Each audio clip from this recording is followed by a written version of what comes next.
안녕하세요. 독서 A 중간고사 시험 범위의 첫 번째 제재인 미세먼지의 실체를 함께 살펴보도록 하겠습니다. 만약에 나는 이게 충분히 이해가 다 됐다라고 하면 구태여 한 번 더 보지는 않아도 되고요. 한번 나는 그래도 좀 훑어보겠다 하는 친구들이 이 영상을 시청하시면 됩니다. 제목 자체가 미세먼지의 실체라고 되어 있죠. 미세먼지가 갖고 있는 특성에 대해서 낱낱이 밝히겠다라고 하는 게 제목에 드러납니다. 전체가 16개의 문단으로 되어 있고요. 첫 번째 문단부터 함께 살펴볼게요. 언제부터인가 미세먼지가 많은 사람의 관심을 받고 있습니다. 현재 사람들의 관심을 받고 있는 상황을 얘기했고요. 이미 제목이 미세먼지의 실체이기 때문에 지금 핵심어가 나왔구나라는 것을 알 수 있어요. 이 대상에 대해 사람들이 관심을 받고 있다는 상황을 보여주면서 이야기가 시작이 됩니다. 공기 중에 떠돌아다니는 조그만 액체 혹은 고체 알갱이를 일컫는 미세먼지라고 하면서 미세먼지가 갖고 있는 의미를 밝혀주죠. 이것을 일컫는 미세먼지라고 했으니까 미세먼지의 개념을 정의해주고 있어요. 미세먼지의 개념을 정의하고 있죠. 우리는 언제부터 미세먼지에 관심을 기울이게 되었을까요? 하고 또 질문을 합니다. 앞서서도 관심에 대한 이야기를 했었는데 그게 단순한 도입이 아니라 이 관심과 관련된 이야기가 계속 이어져 가고 있어요. 그러면 사람들이 갖는 미세먼지에 대한 관심, 이게 지금 중요하다는 거고 1번 문단의 핵심 문장이 바로 지금 제가 형광펜 처리한 요거구나라고 생각하시면 돼요. 언제부턴가 관심을 가졌는데 여기서 보면 언제부터 관심을 기울였을까요? 하고 한 번 더 물으면서 관심을 기울이는 상황에 대해서 이야기를 하죠. 뭐할까요? 라고 질문을 던지는데 보통 우리가 읽어나가는 그런 글 속에서 던지는 질문은요. 대답을 실제 들으려고 하는 질문은 아니에요. 실제 이 글을 쓴 사람과 얼굴에 맞대고 대화를 나누는 중이 아니기 때문에 이렇게 글 쓰는 사람은 질문을 던지는 방식을 통해서 독자의 주의 집중을 환기한다. 주의 집중을 불러일으킨다. 라고 생각을 해주면 돼요. 우리는 누군가가 질문을 하면 반사적으로 거기에 대한 대답을 하려고 자꾸 생각을 하거든요. 그래서 집중을 환기한 다음에 답을 줄 거예요. 언제부터 관심을 기울였을까요? 하는 것을 통해서 주의 집중 또는 독자의 주의를 환기했다면 그럼 이제 그게 언제부터인지 얘기를 해주겠죠. 미세먼지 관련 뉴스가 보도된 횟수를 살펴보면 사람들의 관심이 어떻게 변해왔는지 짐작할 수 있습니다. 라고 얘기했죠. 뉴스 보도를 객관적인 근거로 들어줄 예정이구나 라고 생각을 해주시면 되고요. 2000년 초반까지만 해도 2만 건이 채 안 되던 미세먼지 관련 보도 횟수가 지난 몇 년간 급격히 증가합니다.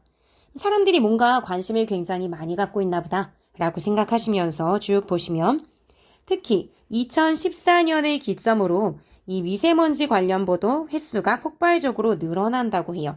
앞서서 질문을 줬다면 여기에서 지금 답을 주고 있죠. 질문 던지고 답을 주는 그런 방식으로 전개가 되고 있습니다. 우리 이런 걸 자문자답이라고도 하는데요. 보통 글에서 질문을 던진 다음에 대답을 실제 독자가 할 수 없기 때문에 글을 쓴 사람이 자기가 직접 답을 해요. 그래서 대부분은 질문 그리고 답 이런 문답의 방식을 취하는 경우에는 자문자답인 경우가 대부분입니다. 지금 보면 2014년을 기점으로 보도 횟수가 폭발적으로 늘었고요. 2014년에는 4만 건 이상, 2016년에는 6만 건 이상 보도가 되었다라고 이야기를 합니다. 실제 뉴스 보도된 것을 근거로 해서 말하고 있기 때문에 객관적 근거를 제시해서 신뢰성을 높이고 있구나라고 생각을 해주시면 됩니다. 그리고 두 번째 문단까지 볼게요. 실제로 우리나라의 미세먼지 농도가 증가했기 때문에 미세먼지 관련 보도가 늘고 대중의 관심이 높아진 걸까요? 미세먼지 관련 보도가 늘었다는 사실이나 관심이 높아진 것에 대한 건 첫 번째 문단에서 이야기해 줬었어요. 그렇다면은 우리가 궁금한 게 이렇게 많은 사람들이 보도하고 관심을 갖는데 진짜 미세먼지 농도가 증가한 걸까? 라는 게 궁금할 수 있겠죠? 그래서 이것도 역시 질문을 던집니다. 물어보고 이제 답을 주겠죠? 미세먼지 PM-10 농도의 변화를 살펴보면 지난 20년간 서울의 미세먼지 농도는 큰 틀에서 계속 감소하고 있습니다. 실제로 농도는 감소하네. 첫 번째 문단에서 관심은 늘었는데 라고 하는 것을 이제 떠올려주면 되겠죠. 그래서 실질적으로 미세먼지 농도는 감소한다 라고 하는 게 여기서 중요 정보일 거예요. 왜냐하면 진짜 이렇게 늘어난 걸까요? 사실은 아니에요. 감소했어요. 라고 하는 거니까. 우리가 어떤 글에서 물어보고 답하는 방식으로 전개가 된다라고 하면 답이 있는 부분이 중요한 거죠. 이 답을 이끌어내기 위해서 물어보는 방식을 취한 것이니까요. 자, 계속해서 보면 환경부가 미세먼지 농도를 줄이기 위해 꾸준히 노력해 왔기 때문에 미세먼지의 직접 배출량이 점점 낮아진 것입니다. 실제 환경부는요, 미세먼지 농도를 줄이기 위해 노력해 왔대요. 그런데 그렇기 때문에 미세먼지의 직접 배출량이 낮아진 거죠. 원인과 결과의 흐름으로 진행되고 있어요. 전체적으로는 여기서 학습 활동에서도 내용 전개 방식을 묻고 있기 때문에 그리고 선생님도 비문학 수업을 하기에 앞서서 독서 지문을 이야기할 때 전체적인 전개 방식도 좀 신경 쓰자라고 이야기를 했었죠. 그래서 이런 방식으로 전개가 되고 있습니다. 그래서 1번 문단에서는 사람들이 미세먼지에 엄청 관심이 많고 그게 실제 보도량으로도 증명이 돼 라는 얘기였다면 두 번째 문단에서는 그런데 그만큼 사람들이 관심을 가질 만큼 미세먼지 문제가 심각한 걸까? 사실은 실제 미세먼지 농도는 줄어들고 있어 라고 하는 게 두 번째 문단입니다. 세 번째, 미세먼지는 크게 PM-10 또는 PM10과 PM2.5로 나눌 수 있습니다 라고 하면서 미세먼지의 종류를 나눠 설명을 하고 있어요. 첫 번째, 두 번째 문단의 내용이 긴밀하게 연결이 되면서 사람들이 미세먼지에 관심을 갖는 상황, 실제 미세먼지는 농도는 그렇지는 않다라고 하는 내용이었다면 이제는 미세먼지의 진짜 실체, 제목에 부합하는 내용으로 들어가고 있죠. 전체적인 맥락상 내용의 흐름이 바뀌고 있구나라고 생각을 하실 수 있고요. 그렇게 본다면 여기까지가 1번, 2번 문단 묶은 여기가 이 글 전체의 처음 부분이라고 생각을 해주시면 됩니다. 그래서 여기를 정리하고 넘어가도록 할게요. 여기가 이 글의 처음 부분이고요. 여기는 미세먼지에 대한 사람들의 관심을 보여줬고요. 그리고 실제 미세먼지 농도는 줄어들고 있어요 라고 하는 실제 미세먼지의 실태, 지금 현재의 상황, 미세먼지의 실제 농도, 실제 상황, 실태, 어떤 단어를 쓰든 상관이 없죠. 이렇게 정리를 해볼 수 있고요. 첫 번째 문단, 두 번째 문단을 합했을 때는 이런 식으로 한꺼번에 볼 수 있을 거예요. 미세먼지라고 하는 것이 키워드라면 미세먼지에 대한 사람들의 관심이 높아져요. 이건 2014년부터. 그런데 실제 농도는 환경부가 열심히 노력해준 덕분에 떨어지고 있다라는 걸 살펴볼 수 있고요.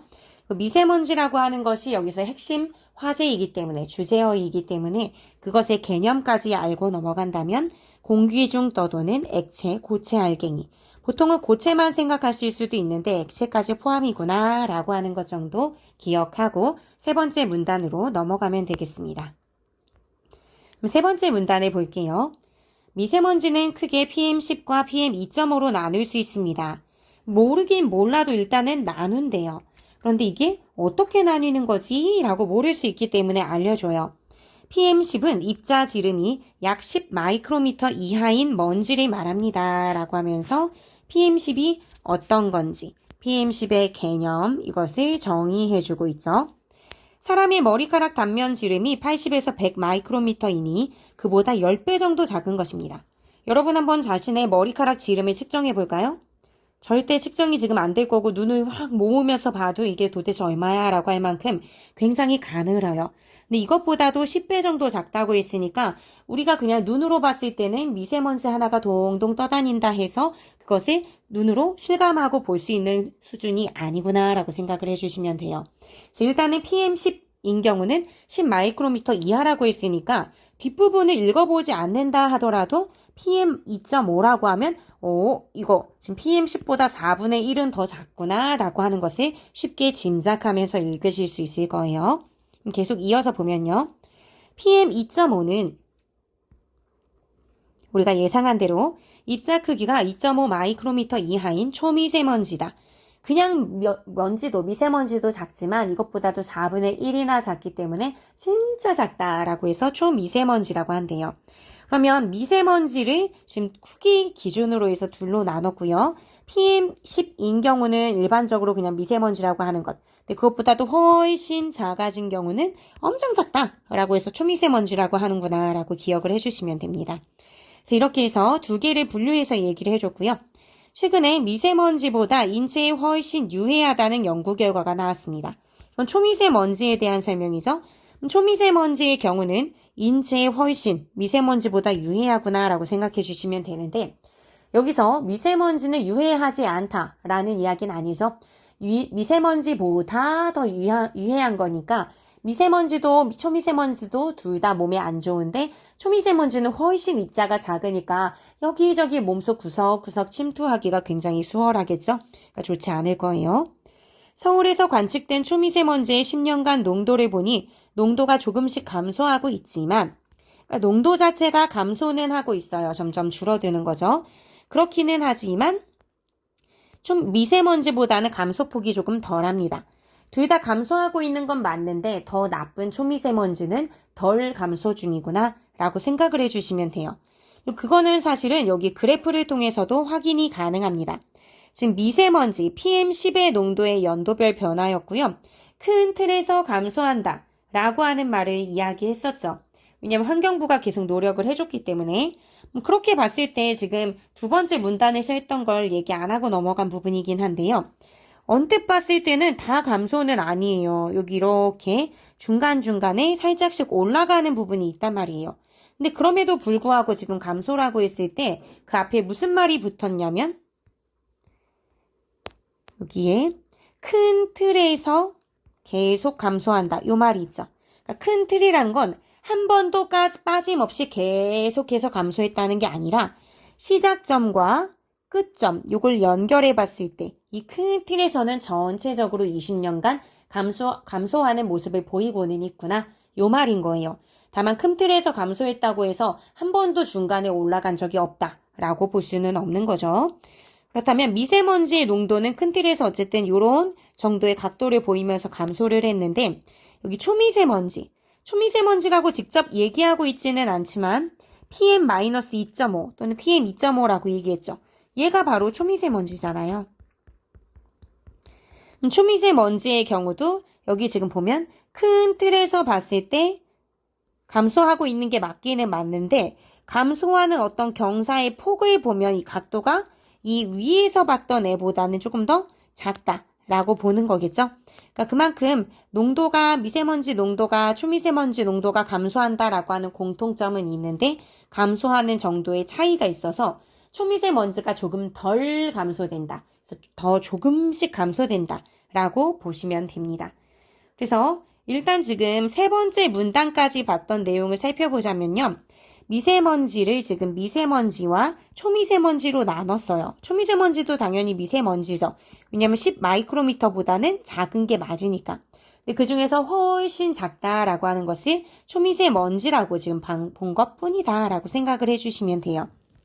이렇게 봤을 때 입자 크기, 유해도, 감소폭에 따라서 이 두 개가 다른 점들을 쭉 비교해서 설명을 해줬거든요. 그걸 한번 떠올려보고 만약에 떠오르지 않으면 빠르게 교과서 부분을 한번 슬쩍 훑어봐도 상관은 없습니다. 미세먼지와 초미세먼지의 입자 크기를 비교해보면 뭐가 크죠? 당연히 미세먼지죠. 초미세먼지는 그것보다 작다라는 이야기를 했어요. 유해도 둘 다 유해한 것은 맞는데 유해한 정도가 차이가 있다라고 얘기했죠? 어떤 게 더 유해도가 클까요? 초미세먼지가 더 작기 때문에 몸에 구석구석 들어간다라고 말씀을 드렸고요. 감소폭은 초미세먼지의 감소폭이 더 작다고 했죠. 더 빠르게 잘 감소돼야 되는 게 여기서는 초미세먼지인데 근데 초미세먼지는 감소폭이 작다라고 이야기했습니다. 네, 그러면 네 번째 문단으로 가도록 할게요. 그렇다면 PM-10, PM10에 해당하는 미세먼지에는 어떤 것들이 있을까요? 우선 먼지가 있습니다. 그래서 여기서는 미세먼지의 종류를 좀 세분화해서 들어가서 PM10과 PM2.5가 있다면 이제 PM10에 대한 이야기를 하는 거예요.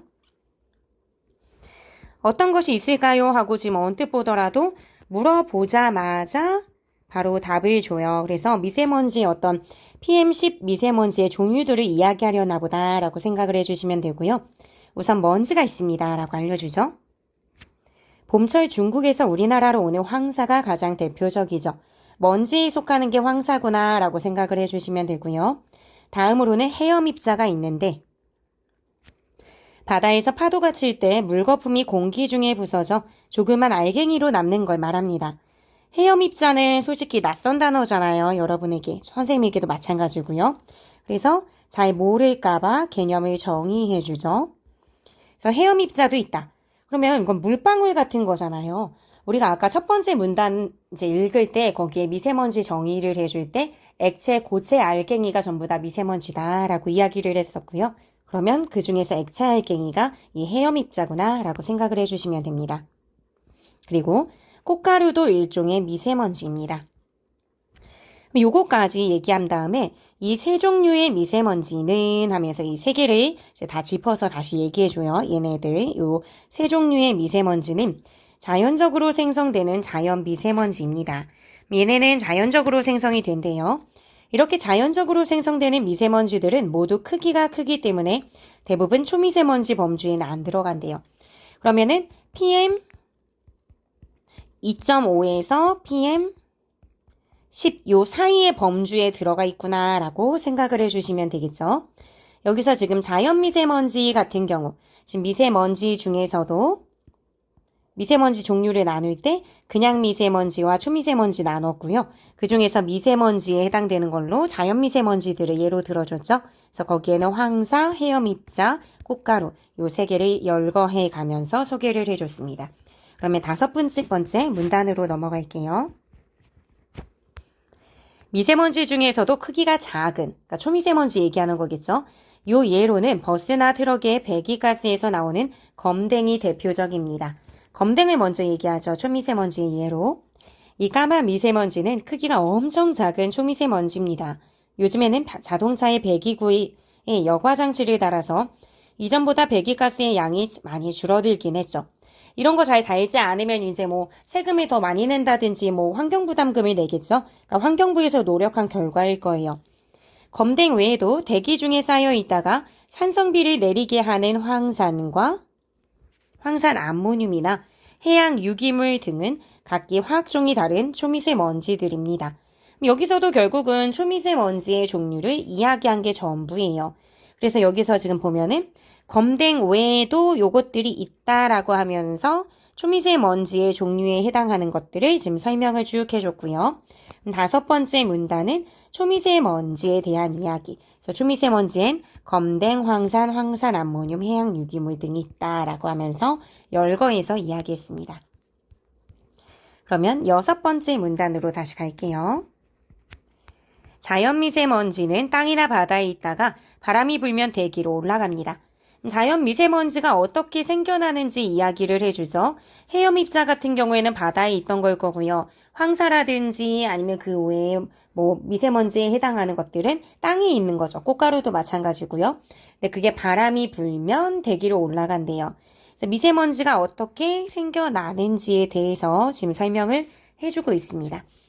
자동차가 길거리를 지나갈 때 흙먼지가 일어 하늘로 올라가는 것을 볼 수가 있는데 이 흙먼지를 비산먼지라고 합니다. 그러니까 비산먼지라고 하는 특별한 종류의 먼지가 따로 있다기보다는요. 여기서의 비는 날비고요. 산은 흩어질 산이거든요.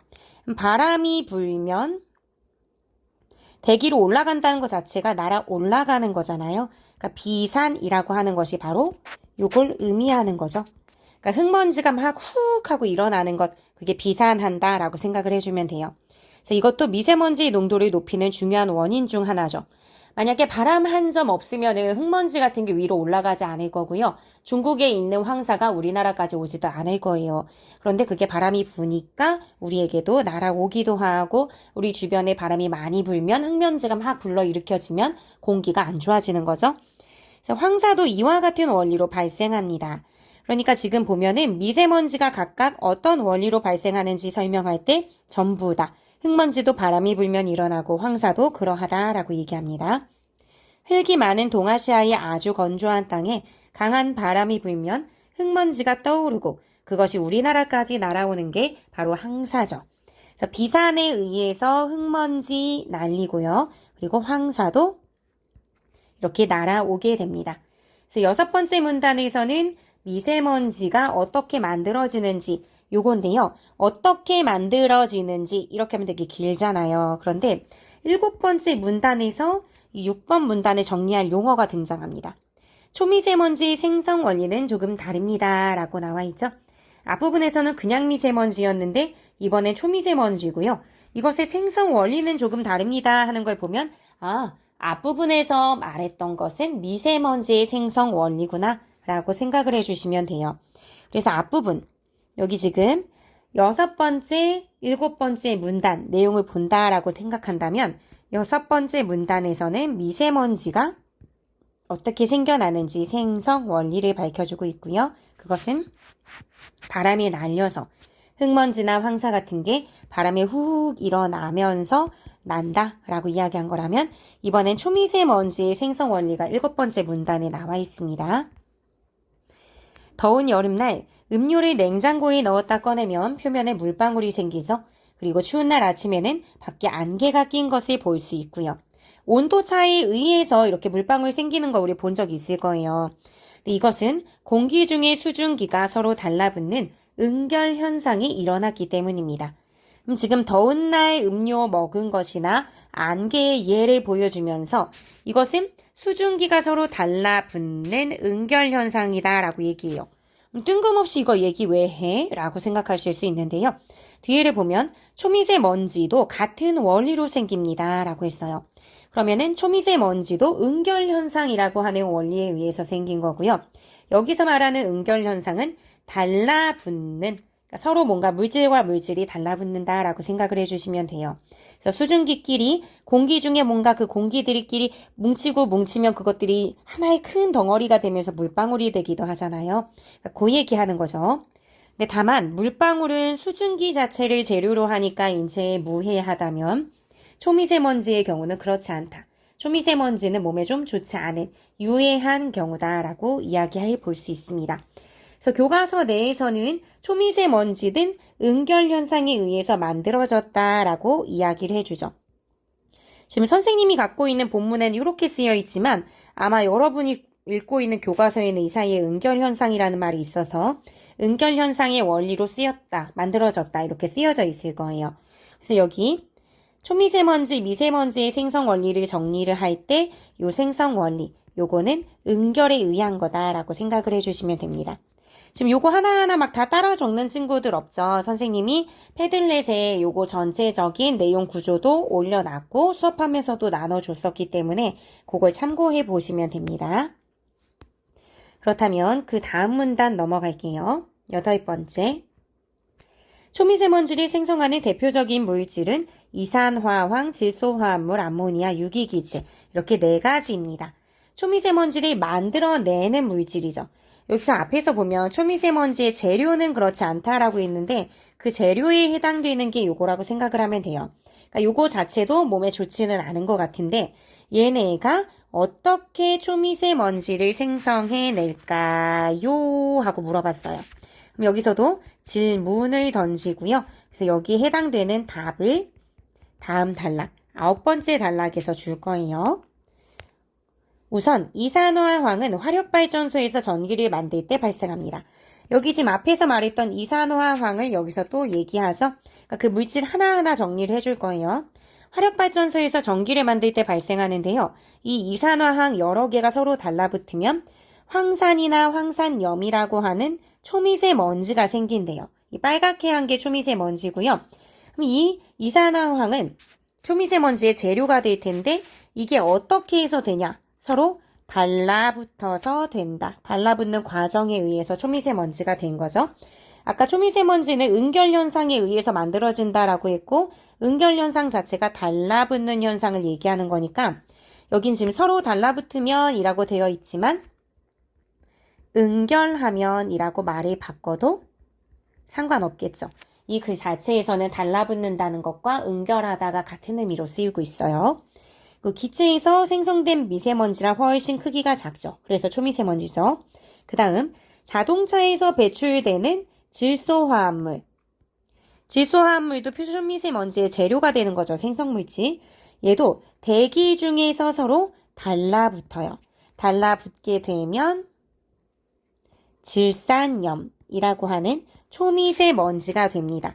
그러니까 이렇게 달라붙는 과정을 통해서 초미세먼지가 되는구나 라는 것을 확인할 수 있죠. 소나 돼지, 인간에게서 나오는 암모니아에서 만들어지는 그럼 이 암모니아도 역시 초미세먼지 생성 물질이라면 요게 암모늄이라는 초미세먼지로 바뀌어요. 여기에서는 달라붙는다라는 말이 중간에 없기는 하지만 전체적으로 초미세먼지는 응결현상에 의해서 만들어진다라고 했고 응결현상을 여기선 서로 달라붙는다라는 개념으로 쓰고 있으니까 인간에게서 나온 또는 소나 돼지에게서 나온 암모니아들끼리 서로 달라붙으면 암모늄이 되는 거겠죠. 화학적 용매를 쓸 때나 나무에서 자연적으로 발생하는 유기기체. 유기기체 같은 경우에도 요거 자체가 초미세먼지의 생성 물질이라면 얘네도 서로 산화 과정을 통해서 달라붙으면 이렇게 달라붙게 되면 유기탄소라고 하는 초미세먼지가 됩니다.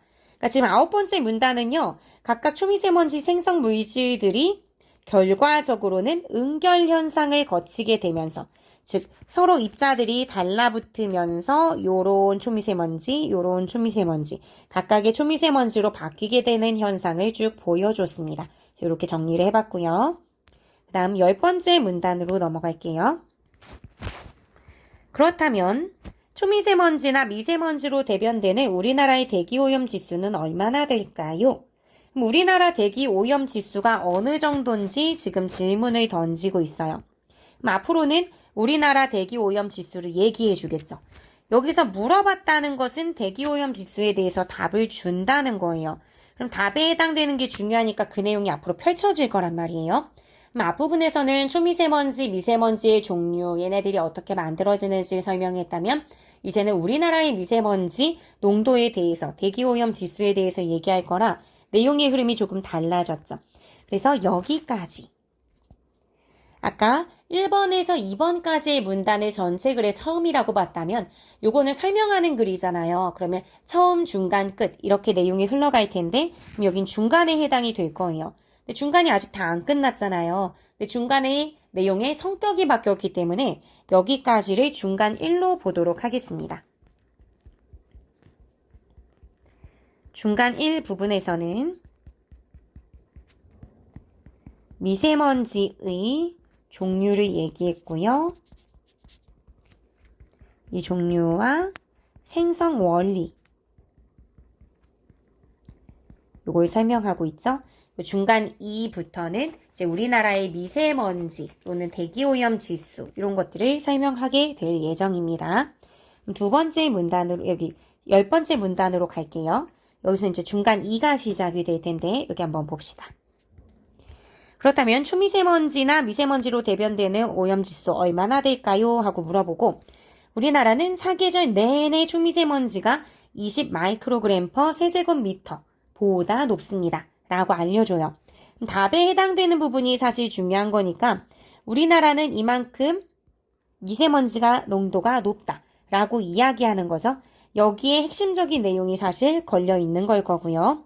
그러면 20 마이크로그램 퍼 세제곱미터가 뭐야? 라고 생각할 수 있기 때문에 설명을 해줘요. 1세제곱미터당 들어있는 초미세먼지 농도가 20 마이크로그램보다 높다는 뜻입니다. 라고 알려주죠. 알려줘도 우리는 이게 그래서 심각하다는 거야? 아니야? 라는 걸 궁금해할 수 있기 때문에 또다시 참고로 하면서 내용을 덧붙여주죠.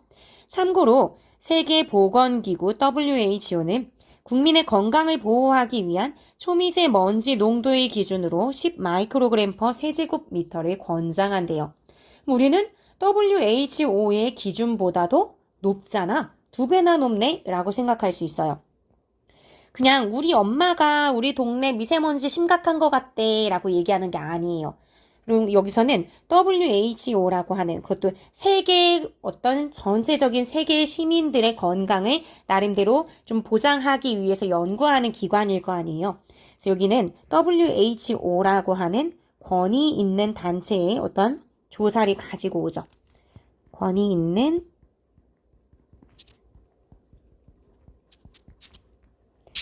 단체. 이 조사 내용을 가지고 오니까 믿을만한데? 라는 생각을 하게 되고요. 단순히 세계보건기구의 기준보다 우리가 높아 라고 얘기하지 않고 거기는 기준이 10인데 우리는 20이나 돼 라고 하면서 구체적인 숫자도 이야기해줘요. 그러면 대강 때려잡아 이야기하는 게 아니라 뭔가 확실하게 이야기하는 것 같은 느낌을 주죠. 그래서 이렇게 되기 때문에 이 역시 신뢰성을 높여주고요. 믿을만한데 라고 생각할 수 있고요. 그리고 그러면서도 2배나 높다니 라고 하는 구체적인 숫자로 와닿기 때문에 문제의 심각성도 좀 더 느끼게 해줍니다. 또한 전체적으로 봤을 때 어떤 기관에서 이렇게 얘기한다라고 했기 때문에 좀 자료의 객관성, 혼자 자기가 그냥 심각한 것 같아 라고 하는 개인의 주관적인 생각을 드러내는 느낌이 아니죠. 그래서 객관성을 심화해주는 이런 걸 잘 드러내주는 효과도 있습니다. 그래서 이렇게 기억을 해주시고요. 계속해서 이어서 볼게요. 우리나라 초미세먼지 농도는 아직은 세계보건기구 권장기구 기준을 달성하지 못하고 있는 거죠. 이걸 봤으니까 알 거고요. 하지만 우리나라의 미세먼지 농도는 그래도 지난 20년간 지속적으로 감소해 왔습니다. 처음 하는 얘기 아니죠. 이 글 앞쪽에서 얘기를 이미 했던 거예요. 정부가 미세먼지를 줄이기 위해 수조 원을 들여 환경 정책을 폈기 때문이죠. 앞에서도 뭐뭐 하기 때문이다 라고 하면서 감소했다라고 얘기했는데 글의 구성 방식도 그대로 똑같이 사용을 하고 있어요. 이게 원인 행위가 되어서 그래도 20년간 감소하는 결과를 만들어냈다라고 이야기를 해줘요. 다만 문제는 미세먼지 농도가 2012년에 최저점을 찍은 후 조금씩 증가하고 있다는 점입니다. 뭐야, 감소한다면서 왜 증가야? 라고 얘기한다면 아까도 선생님이 그래프를 얘기해주면서 중간중간에 살짝씩 뭐 올라갔다 내려갔다 이렇게 감소니까 이런 거겠죠? 살짝 내려오다 올라가는 그런 부분이 있었어요. 그래서 이 부분이 있긴 하지만 큰 틀에서 봤을 때는 감소다라고 얘기했었죠. 그걸 떠올려주면 돼요. 2012년에는 최저점을 찍었지만 조금씩 증가하고 있구나 라고 생각을 해주시면 되고요. 여기 지금 10번째 문단에서는 현재 미세먼지의 상황, 실태를 얘기해주는 부분으로 우리나라 미세먼지의 농도가 지금 상당히 그래도 높은 편이다. 굉장히 환경부에서 노력을 해줘서 옛날 예적이랑 비교를 하자면 그때보다는 확실히 나아진 걸 거예요. 하지만 이걸 환경 아니면 또는 WHO 이런 데 기준하고 비교를 해보면 아직은 갈 길이 멀다 라고 볼 수 있겠죠.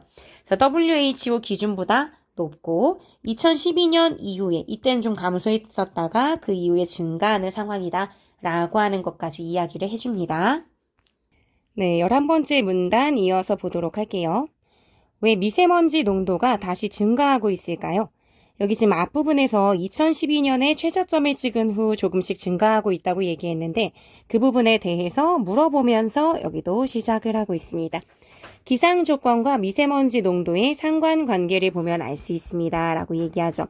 그러면 분명히 수조 원을 들여서 환경 정책을 펼치고 돈을 많이 들였는데도 불구하고 지금 미세먼지 농도가 증가하고 있잖아요. 그럼 왜 그런 걸까? 돈을 이렇게 들였는데도 왜 그럴까? 라고 했을 때 기상 조건과의 상관관계를 살펴보라고 이야기해요. 기상 조건이라고 하는 것은 사실 환경부에서 아무리 노력한다고 환경부에서 비야 오지 말아라 라고 한다고 비가 오지 않거나 아니면 비야 내려라 한다고 비가 오진 않잖아요. 그렇기 때문에 기상 조건은 환경부가 아무리 예산을 들여도 뭔가 해결이 안 되고 미세먼지 농도를 높이는 다른 이유가 있겠구나. 그게 바로 기상 조건이구나 라고 생각을 해주시면 돼요. 그래서 이것이 미세먼지 농도에 영향을 준다 라고 하는 이야기겠죠. 첫 번째 기상 조건은 풍속입니다. 풍속이 빠르면 오염물질이 대기에 잘 섞인다 라고 이야기를 하죠. 실제 우리가 그냥 상식적인 면에서 생각해 봐도 바람이 많이 불어요. 그럼 그런 상황에서 내가 열려있는 밀가루 포대를 갖고 돌아다니고 있으면 밀가루가 그냥 온 동네에 다 흩어져 버리겠죠. 밀도 있게 그 포대 안에 그대로 있지 않습니다. 다 섞여버리기 때문에 내 앞에는 밀가루가 별로 남아있지 않게 될 거예요. 그러니까 그런 것처럼 대기에 다 섞여버리면 만약에 미세먼지도 밀도 있게 여기에 지금 공장에서 나온 게 뽀약뽀약 모여 있으면 굉장히 미세먼지 농도가 높겠지만 바람이 많이 불면 많이 흩어져 버리겠죠. 그러니까 그 얘기를 지금 하려는 거예요. 굴뚝에서 같은 양의 이산화황이 나오더라도 바람이 세게 불면 풍속 얘기했으니까 바람이 세게 불면 주변 공기와 잘 섞이기 때문에 미세먼지나 대기 오염물질의 농도가 낮아진다라고 얘기하죠. 그러니까 풍속과 미세먼지 농도의 상관관계를 보면 바람의 속도, 풍속이 빠르거나 하면 농도, 미세먼지 농도는 낮구나 라고 하는 상관관계를 기억해 주면서 내용을 읽어주셔야겠죠. 우리나라의 미세먼지 변화를 살펴보기 위해 과거 20년간 미세먼지 농도의 평균을 낸 다음 매년 미세먼지 농도가 어떻게 변화했는지 계산해 봤습니다. 그러니까 미세먼지가 아까 본문 앞부분에서 20년간 꾸준히 감소했다 이런 식으로 큰 틀에서 감소했다라고 했으니까 사실 여기에서도 감소세를 보여주게 될 거예요. 그런데 이게 한번 구체적으로 살펴볼게요. 20년 동안 평균을 0으로 삼고 0보다 위에 있으면 미세먼지의 농도가 높았다. 대기오염의 농도가 심했다. 라고 볼 수 있다는 거죠. 그렇겠죠. 20년을 평균 냈을 때 그게 0이니까 그것보다 높으면 미세먼지 농도가 높은 것일 거예요. 똑같은 연구를 풍속에도 적용해 본대요. 미세먼지 농도와 풍속이 상관관계가 있다고 했기 때문에 풍속에 적용해봐도 비슷할 거예요. 여기 지금 보면은 계산 결과를 보니 2012년에 제일 낮았고 이후 조금씩 증가했다는 미세먼지 농도의 결과가 있었잖아요. 이거는 앞부분에서도 이미 얘기했던 거기도 해요. 미세먼지 농도가 2012년에 최저점 찍고 조금씩 증가한다라고 했는데 실제로 미세먼지도 2012년에 제일 낮았고 이후 조금씩 증가해요. 풍속과 미세먼지가 상관관계가 있다. 라고 할 때 여러분들이 좀 잘 읽는 친구들은 뒷부분을 읽어보지 않더라도 2012년 미세먼지가 가장 낮았다 하면 풍속은 가장 셌겠다. 라고 생각을 할 수 있고 가장 빨랐다라고 볼 수 있는 거고 그 이후의 풍속은 조금씩 느려졌나? 라고 추측하면서 적극적으로 읽어주면 뒷부분의 내용이 더 잘 들어오겠죠. 이어서 보면 그래서 풍속에도 적용해봤다고 하면서 어떤 적용하는 과정을 똑같이 해요. 과거 20년간 미세먼지 농도의 평균을 낸 것처럼 여기도 마찬가지로 20년간 풍속의 평균을 내고 매년 편차를 비교합니다. 그랬더니 실제 2012년에 바람이 가장 세게 불었고 그러니까 풍속이 가장 세니까 미세먼지 농도는 낮을 수밖에 없죠. 그 이후에 풍속이 줄어들었대요. 그 이후에 미세먼지 농도 높을 거 아니에요. 그게 지금 위에서 나왔던 이 결과값과 거의 일치하는 내용을 보여주죠. 다시 말해 우리가 같은 양의 오염물질을 배출하더라도 대기와 덜 섞이는 기상 조건이 되고 있다라고 얘기하죠. 대기와 덜 섞이기 때문에 같은 양을 내보내도 미세먼지 농도는 더 높아지는 거예요. 환경부에서 할 수 있는 건 사실 어떤 공장에서 미세먼지 농도가 많이 짙어지게 미세먼지 발생을 많이 한다라고 하면 거기에는 과징금을 많이 주고 미세먼지 발생을 굉장히 많이 줄인 공장이 있다면 거기에는 세제 혜택을 주거나 했을 거예요. 그런 식으로 노력을 한다 해도 조금 발생이 돼도 막 너무 바람이 안 불거나 하면 미세먼지 농도는 좀 높아지겠죠. 그렇기 때문에 환경부의 노력만으로는 해결이 되는 게 아니라 지금 기상조건 문제 때문에 미세먼지 농도가 좀 심각하게 더 높아지는 결과가 생길 수 있겠구나라는 걸 알 수 있습니다. 그래서 여기 보면 풍속의 저하가 미세먼지 농도의 증가의 많은 부분을 설명해 준다라는 말은 풍속이 떨어지면서 미세먼지는 증가하게 되는 현상이 생겼다라고 해석을 해볼 수 있을 거예요. 그래서 여기에는 풍속과 미세먼지가 상관이 있고 풍속이 지금 저하되면서 미세먼지 농도가 좀 높아졌나 보다 라고 생각하실 수 있습니다. 그래서 여기 11번째 문단을 정리해 보면요. 앞부분에서 미세먼지 농도가 높은 우리나라의 실태를 얘기했을 때 아니 이걸 이렇게 세금을 많이 내고 환경부에서 몇 조 원을 투자했는데도 이렇다고 라고 한다면 그 이유가 기상 조건 때문이다 라고 하면서 원인을 얘기하고 그중에 첫 번째가 풍속이었습니다. 그래서 풍속이 저하되면 미세먼지 농도가 높아질 수 있다. 즉 풍속과 미세먼지는 반비례한 관계에 있다 라고 생각해 볼 수 있겠죠. 그 다음 12번째 문단으로 넘어갈게요. 12번째 문단에서는 기압도 미세먼지 농도에 영향을 주는 중요한 요인이다 라고 이야기해 줍니다. 그래서 대부분 고기압일 때 이게 어떤 상관관계냐? 그럼 기압이 높을 때는 어떻고 낮을 때는 어떤지 파악을 하셔야 되잖아요. 고기압이라고 했으니까 기압이 높아요. 기압이 높을 때 미세먼지 농도가 높게 나타난다. 그럼 아까 풍속과 미세먼지는 서로 반비례 관계였다면 기압과 미세먼지는 비례하는 관계구나. 기압이 높으면 미세먼지도 높다. 라고 기억을 해주면 되겠죠. 2013년 1월 베이징의 미세먼지 농도가 라고 시작을 하는데요.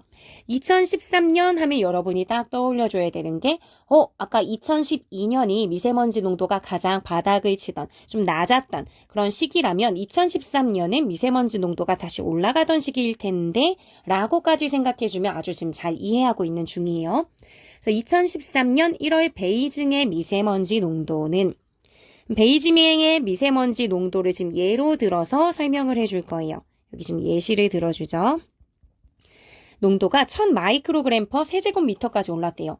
아까 이런 수치가 나왔던 거 딱 떠올려 주시면 좋은 게 WHO의 권장 기준이 얼마였는지 기억하나요? 10 마이크로그램 퍼 세제곱미터였어요. 그럼 몇 배예요? 100배죠. 야, 중국 미세먼지 심각해 라고만 분리해서 생각할 것이 아니라 그렇다면 우리나라 미세먼지도 심했을 거예요.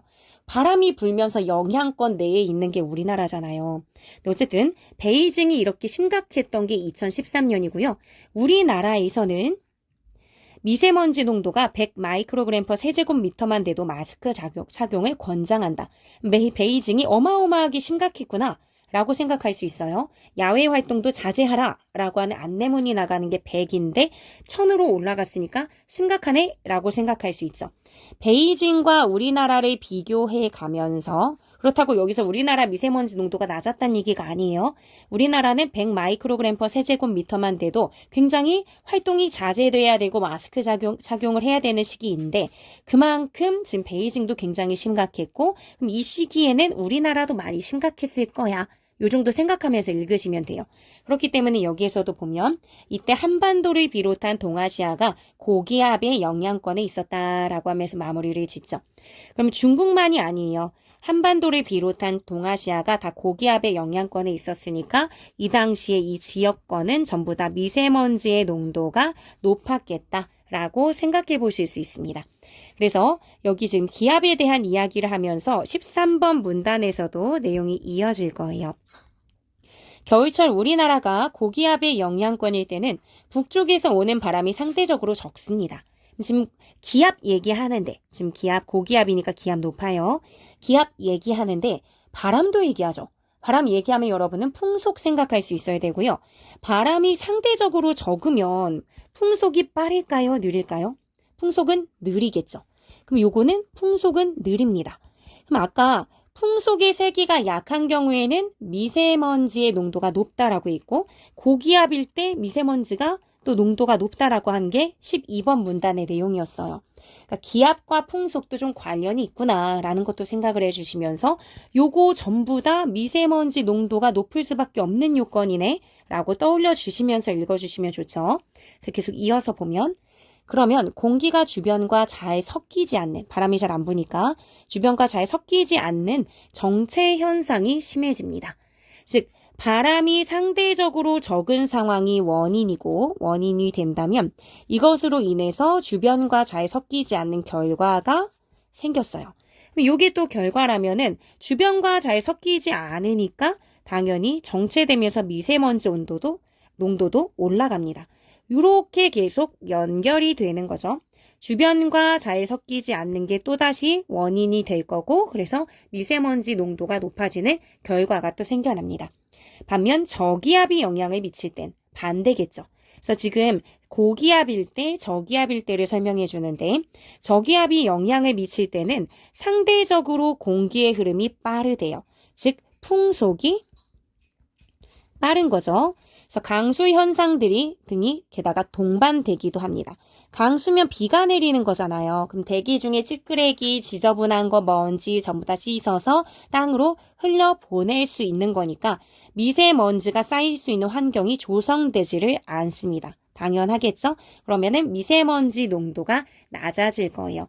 그러니까 이것도 역시나 상대적으로 공기의 흐름이 빠르고 비가 온다, 강수 현상 이런 것까지가 원인이 되어서 미세먼지가 쌓일 수 없는 환경이 되는 결과 요거를 보여주고 있어요. 그래서 12번, 13번 문단의 경우는 기압이 미세먼지 농도에 미치는 영향이었고요. 요게 이제 정리된 상태로 보자면 기압이 이제 미세먼지 농도에 영향을 주는데 어떻게 주냐? 기압이 높은 경우엔 미세먼지 농도가 높아진다. 정비례 관계다라고 하는 게 12번 문단의 내용이었고요. 13번 문단에선 그걸 좀 더 구체화해서 고기압일 때, 저기압일 때 나눠서 설명을 해줬죠. 고기압일 때는 바람이 거의 불지 않는 그런 상태고 그게 원인이 되다 보니까 공기가 여기저기 뒤섞이지 못하고 정체됩니다. 정체되는 게 많아지게 되면은 미세먼지가 흩어지지 못하니까 미세먼지 농도가 높아지는 결과가 초래되죠. 근데 저기압일 때는 공기 흐름이 굉장히 빠르고 비까지 내려요. 장마철 날씨 생각해주면 이해가 쉬울 것 같은데 이게 원인이 되면 미세먼지, 공기 중에 쌓일 수 없이 다 씻겨져 내려가는 결과. 그래서 미세먼지 농도가 낮아집니다. 그래서 여기까지 지금 기압에 대한 거 봤다면 기상 조건이 이번에는 미세먼지에 영향을 주는 세 번째 기상 조건. 그래서 이거는 3이라고 써버렸네요. 여긴 지금 14번 문단이죠. 지구온난화 또한 미세먼지에 직접적인 영향을 줍니다. 지구온난화라고 되어 있지만 이거는 결국은 기온이죠. 온도. 온도가 높아지는 게 지구온난화잖아요. 그래서 이게 미세먼지에 영향을 직접 준다라고 얘기했어요. 뭐 어떻게 주는지 설명을 해줘야겠죠. 일단 이 부분이 이 문단 자체의 중심 내용이라면 이제 예를 들어서 설명해주는 내용을 살펴볼게요. 여름철에 날씨가 더워지면 사람들이 체온을 일정하게 유지하기 위해 땀을 흘리는 것처럼 나무도 온도가 높아지면 자신을 보호하기 위해 유기기체를 뿜어내게 됩니다. 그럼 여기서 지금 사람들의 경우는 더우면 땀을 흘려요. 그런데 나무의 경우는 더워. 그래서 온도가 높아지면은 자기를 보호하기 위해 유기기체를 뿜어내요. 요거 비슷하죠? 그러니까 비슷한 경우와 지금 비교하면서 이해하기 쉽게 설명을 해줬어요. 그래서 땀을 흘리는 것과 비슷하게 지금 유기기체를 뿜어낸다라고 얘기했고요. 유기기체라는 말을 딱 보는 순간 어떤 걸 떠올려주면 좋으냐면요. 9번째 문단에서 초미세먼지 생성 물질이 응결 현상을 거치게 되면서 초미세먼지로 만들어지는 과정 설명한 데에서 유기기체 나왔었습니다. 그래서 그걸 떠올려줄 수 있는 친구는 기억을 잘하고 있는 친구라고 볼 수 있는데요. 이 유기기체를 뿜어내면 지구의 온도가 올라가는 만큼 나무에서는 계속해서 유기기체가 나옵니다. 이 유기기체는 서로 응결 현상을 거치면서 서로 달라붙으면서 유기탄소라고 하는 에어로졸로 이제 만들어지게 돼요. 여기서는 유기탄소라고까지만 얘기했는데 뭘 생각해주면 행복하냐면 유기탄소가 초미세먼지로 얘기가 나왔던 것까지 떠올려주면 정말 행복한 거죠. 왜냐면 여기서는 뜬금없이 지구온난화 얘기하면서 유기기체, 유기탄소 얘기했네? 뭐지? 라고 생각할 게 아니라 아 맞아. 유기기체가 많이 나오게 돼. 기온이 높아지면 나무에서 유기기체 많이 뿜어내는데 얘네끼리 서로 산화되고 달라붙으면 유기탄소가 돼. 이게 초미세먼지잖아? 그럼 기온이 높아지면 초미세먼지가 많아지는 것이군. 이렇게 떠올려줄 수 있으면 됩니다. 그래서 여기에 이 부분 내용을 정리해 보자면 지구온난화로 인해서 기온이 상승하게 되는 기상 조건이 된다면 나무에서 사람이 땀 흘리는 것처럼 유기기체가 많이 발생하게 되고 얘네가 응결 현상을 거치게 되면서 대기 중에 산화가 되면서 유기탄소라고 하는 초미세먼지로 발생하게 되는 그 현상이 벌어지는 거죠. 그래서 기온이 높아지면 미세먼지가 많이 생기는구나 라고 생각을 해주시면 됩니다. 그래서 여기까지가 14번째 단락의 내용이었고요. 15번째 단락 내용을 볼게요. 거꾸로 미세먼지가 기후에 영향을 끼치기도 합니다.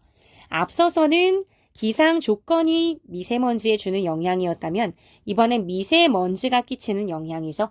그래서 앞부분에서 뭐라고 했냐면 미세먼지와 기상 조건의 상관관계라고 했어요. 서로 영향을 주거니 받거니 하는 것이라고 생각을 해주시면 됩니다. 그래서 이게 미세먼지가 어떻게 기후에 영향을 준다는 거지? 라고 생각할 때 예를 들어주는 게 1991년 필리핀의 피나투보산 에서 일어났던 화산 폭발, 이걸 예로 들어주죠. 말 그대로 예를 들어주고 있고요. 그래서 화산 폭발이 되자 거기서 나온 화산재와 가스들이 성층권까지 올라가 대략 5년이나 머물러 있었대요. 그래서 많은 양의 미세먼지가 성층권에 올라간 결과라고 여기서 이미 얘기해 줬으니까 요거는 원인이 될 거고요. 요것으로 인한 결과 태양 복사 에너지가 많이 반사가 되는 결과가 생깁니다. 이렇게 되면 실제 관측을 해보니까 대기의 온도가 떨어지고 말았대요. 대기의 온도가 떨어지는 것, 기후에 영향을 준 게 맞죠. 그러니까 태양 복사 에너지가 많이 반사가 되게 되면 요게 원인이 돼서 대기 온도가 떨어지는 결과가 생겨요. 그래서 요거를 조금 더 설명을 해드리자면 여기 그냥 여백에다가 설명을 해드릴게요. 여기가 지구 표면이고요. 필리핀 피나투보산 이 있을 때 여기에 지금 화산이 막 폭발했죠. 화산이 폭발하는 건 엄청난 압력에 의해서 폭발하는 거기 때문에 화산재도 어마어마하게 성층권까지 훅 하고 밀어 올리면서 여기에 지금 화산재가 어떤 층을 만들었어요. 그랬을 때 태양 복사 에너지는 원래 지구에 이렇게 뭐 그렇다고 막 다이렉트로 슉슉 하고 들어오는 것은 아니지만 그래도 대강 이 정도의 양으로 들어온다라고 생각한다면 화산재를 만나게 되면서 대기 막 산란이 되면서 이제 흩어지게 돼서 일부는 들어오겠지만 나머지는 튕겨져 나가게 됩니다. 일부는 들어오지만 나머지는 흩어져 나가게 되죠. 그러면 화산재가 막고 있는 지역이 아닌 다른 지역은 일정 부분 어느 정도 지표면이 데워질 텐데 여기 지금 화산재가 있는 부분은 그 이전에 비해서는 많이 데워지지 않을 거예요. 그럼 기온이 약간 낮겠죠. 필리핀은 굉장히 따뜻한 곳인데 이 지역만 여기 피나투보산 화산이 폭발한 지역만 예전보다 바나나나 파인애플이나 뭐 그런 열대 과일이나 이런 것들이 재배가 좀 덜 된다든지 아니면 따뜻한 데 살던 사람들이 좀 감기에 걸린다든지 체온이 떨어진다든지 여러 문제가 생겼겠죠.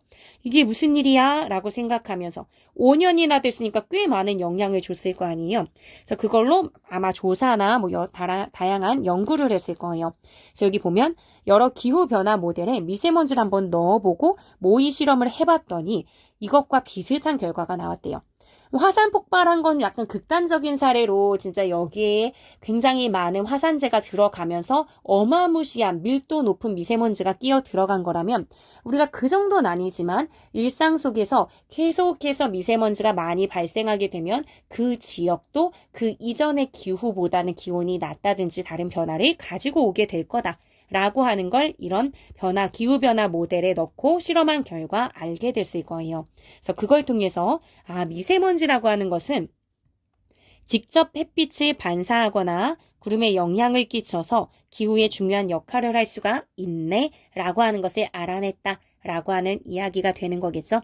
그래서 미세먼지가 기후에 영향을 끼치는 전체적인 과정을 이 필리핀의 피나투보산의 사례를 통해서 보여주고 있습니다.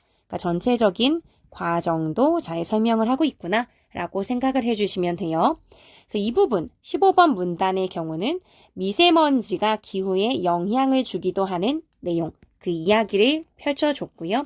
화산 폭발 사례를 통해서 이때 밀집해서 발생되는 미세먼지가 많아지면 그 층에 태양 복사 에너지가 많이 들어오지 못하고 반사시켜버려서 대기의 온도가 낮아진다. 이 얘기를 했습니다. 그러면 마지막 문단으로 가도록 할게요. 과학자들은 인공위성을 쏘아 올려 지구 대기가 어떻게 변하는지 시시각각 측정하고 있습니다. 지금까지 했던 말과 너무나 색깔이 다른 이야기를 하고 있죠. 갑자기 과학자, 인공위성 이런 이야기를 하고 있습니다. 그래서 여기 마지막 단락 2기도에서 이제 내용이 달라지겠구나 또는 마무리가 되겠구나를 알 수도 있지만요. 그걸 떠나서도 내용의 색깔이 완전 달라졌어요. 아까 앞부분이 전체 내용의 중간 1에 해당이 됐다면 이 부분은 중간 2에 해당이 되는 내용이죠. 그래서 중간 2 부분도 내용 정리를 해보도록 하겠습니다. 여기 중간 2. 여기서는 기상 조건과 미세먼지가 어떻게 서로 영향을 주거니 받거니 하는지 그게 나왔었어요. 미세먼지 농도와 기상 조건의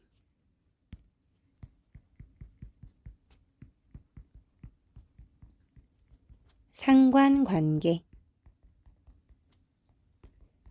요게 나와 있습니다. 그러면 이제 마지막 조금 내용의 흐름이 달라진 16번 문단부터 한번 보도록 할게요. 과학자들은 인공위성을 쏘아 올려 지구의 대기가 어떻게 변하는지 시시각각 측정하고 있습니다. 이것만 보면 갑자기 이런 얘기를 이렇게 생각하실 수 있을 것 같아요. 일단 볼게요. 미국 항공우주국에서 쏘아 올린 5개의 인공위성이 시차를 두고 같은 궤도를 따라 이동합니다. 이 인공위성들은 대기를 구성하는 화학물질, 오염물질, 미세먼지, 온도, 기압 등을 측정한대요. 그럼 여기에서 약간 이제 관련성을 찾을 수 있어요. 핵심적인 주된 내용은 미세먼지였는데요. 미세먼지가 온도에 영향 받죠. 그리고 기압의 영향도 받습니다. 이것 때문에 이제 기상 조건 때문에 미세먼지가 조금 더 높아지거나 농도가 높아지거나 낮아지는 얘기했잖아요. 초미세먼지에 영향을 주는 게 화학물질이나 오염물질이기도 했었어요. 그래서 일부 관련이 있거든요. 이걸 잘 측정하게 되면은 우리는 어떤 지역에 화산이 폭발해서 오염물질이 많아졌다든지 어디에 다른 나라지만 거기에서 공장이 뭔가 폭발하는 사고가 벌어지면서 화학물질이 많이 노출됐다든지 근데 그것을 만약에 대기를 구성하는 그런 화학물질들 이런 것들을 다 측정하게 되면 바람의 방향이 이러하니까 우리나라에는 피해가겠다라는 것을 알게 되거나 바람의 방향이 이러하니까 우리나라에 며칠 있으면 올 거야. 그러면은 그런 상황을 주의하기 위해서 학교에서도 만약에 이게 너무 심각한 문제라면은 휴교를 한다든지 아니면 마스크는 꼭 착용하라고 예보를 보낸다든지 이런 식의 대처를 할 수 있거든요. 그렇기 때문에 인공위성을 쏘아 올려서 대기가 어떻게 변하는지 측정하는 건 우리가 미세먼지 문제에 대해서 반응하는데 아주 필요합니다. 그런데 다만 이 지문의 경우는 그런 부분의 연결고리를 잘 드러내지 않고 내용을 썼기 때문에 뭐야? 지금까지 전체 말했던 내용하고 너무 뜬금없이 다른 얘기하는 것 같아 라는 느낌을 좀 줄 수 있는데요. 사실은 이 대기의 어떤 질을 측정하는 것은 굉장히 중요한 일이긴 해요. 우리나라도 미세먼지를 포함한 여러 대기 오염물질을 측정하고 대기의 흐름을 분석하는 위성 도입을 적극적으로 추진하고 있습니다.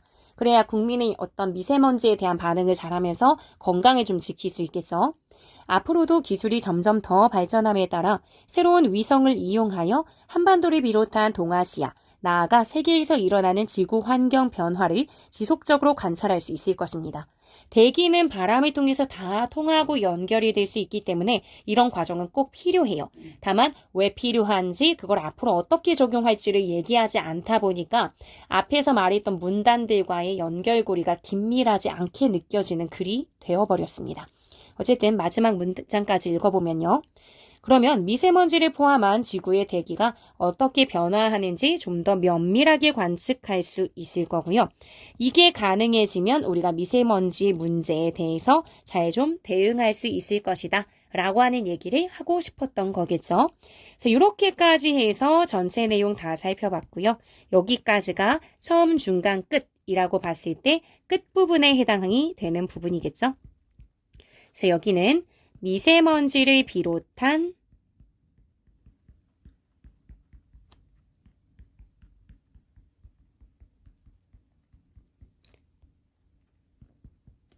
대기 연구의 가능성. 앞으로 이제 이거 계속 연구하겠다. 향후 우리나라도 이거 적극적으로 한다라는 얘기를 했죠. 그런 가능성 또는 전망 이런 것들을 이야기하고 있습니다. 그래서 이렇게 해서 여기까지 전체 내용 다 살펴보았고요. 그래서 여기 여러분들이 만약에 이 내용 이해가 잘 안 갔다면 처음부터 쭉 한 번씩 훑어보면서 어떤 전개 방식에 따라 어떤 내용을 이야기했는지 쭉 내용 공부를 해주시면 좋을 것 같습니다. 오늘 모두 수고 많으셨습니다. 다음에 또 만나요.